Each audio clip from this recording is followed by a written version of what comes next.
These little glass tubes are NMR tubes. Yeah, perfect. Right, it's got a little blue cap on it. And so what we're gonna do is take some of our solid and put it into this tube. And then when we get downstairs, we're going to dissolve it up in a deuterated solvent and then run the NMR. And I'll explain while we're doing the NMR what's going on. So let's take sample. We're gonna take 3 NMRs. So get the crude and the sample 1, and we're gonna make up samples. So this is my crude sample. So normally when you have a solid and you wanna take the NMR of it, you just take the tube, you take a pipette, and you just dip it into the sample. Right? So I'm dipping it here in the sample, and I'm gonna just take that and put it right into the NMR tube.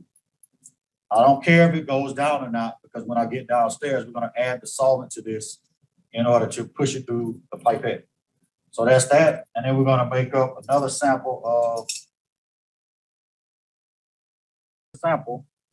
which is here. I'm just gonna add the chloroform straight through that pipette that's in there and dissolve that up. All right. So now you can see that sample is dissolved up. You can see the line. You normally want about 2 centimeters of chloroform in there, so that's fine. I'm going to dissolve up sample 2 to stay away. All right, so that sample has popped up, so I'm going to take that out. You can see that it's on a spinner. Let me see if I get the camera right.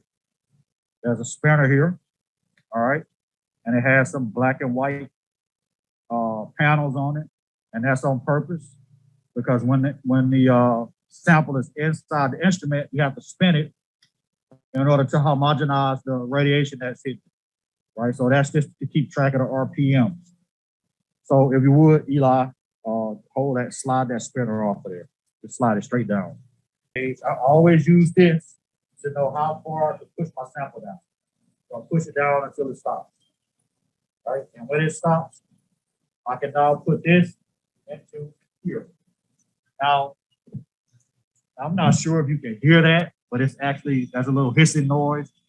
If you don't hear that, don't put a sample in, because that's compressed air. There's a compressor across the hall. If you don't hear that hissing and you put that sample in there, it's going to drop straight to the bottom and it'll sit until I inject it.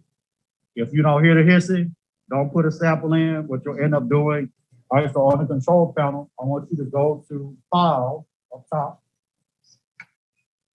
and New. Yep. All right, so change that name to sample 1, 322-02. These are all the experiments you can do with this NMR. So we want proton. So I want you to find proton on here, right there. Click it, and just click close. All right, so now we're doing a proton NMR. Right there, the second command says set solvent. So click that. Right, we're gonna use CDCl3, deuterated chloroform, right there at the top. That's the solvent we use. You have to tell the instrument that so it'll know where to locate the material and where to lock the signal. So that's why we need a deuterated solvent, because you lock onto deuterium in the solvent. So go where it says lock over here, very user friendly. Just click lock and find your solvent, CDCl3. Yep, and then click OK. So look down in the bottom left corner, it says done. So now click post on, shim, and then leave it. So shimming is the hardest and it takes the longest out of all the commands, because what you're doing when you're shimming the coils up in the instrument is you're homogenizing the magnetic field. So you want to make sure that the magnetic field inside that canister is the same no matter where that sample is. It's now setting the receiver up over here, this box on the floor. That's the receiver, and that's going to talk to the magnet. But we have to set the receiver gain so that they'll know how to communicate with each other. All right. So normally for a proton NMR, you want to do 16 scans, and what you're going to see on the screen is a graph start growing in.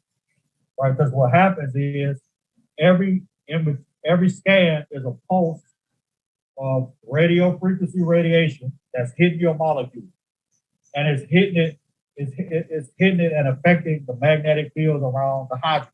That's why we call it proton NMR. So every time it pulses, you hit it with radiation, but in between the pulses, the protons relax, and then you hit it again. So you keep doing that for 16 scans. Okay. That shows it right there. Yeah. Yeah. So now we're on scan number 7 coming up. Right. And then again, this right here is not readable. This is what you call a FID, a free induction decay. Right. But we don't know any information about the spectrum from this. So we're going to have to convert this after it's done. We'll convert it using a Fourier transform, but we don't have to do it. The processing software do it for us. Right here. Yep. Type in TR and then hit enter. And then type in FT for Fourier transform. And type in, so now, hold up, before you do that, you can see on the screen, everything is upside down. That's because it has to be phased. So type in APK and enter. And it's going to turn that right side up. So now that's phasing is a part of the processing the processing. So this is what the spectrum looks like.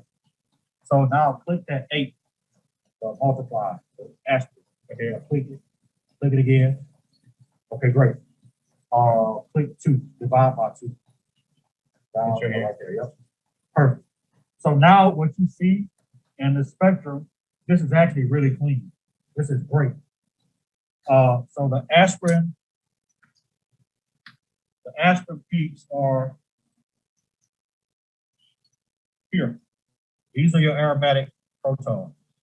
So those 4 H's that I showed you upstairs on the ring, each one of these signals corresponds to one of those H's.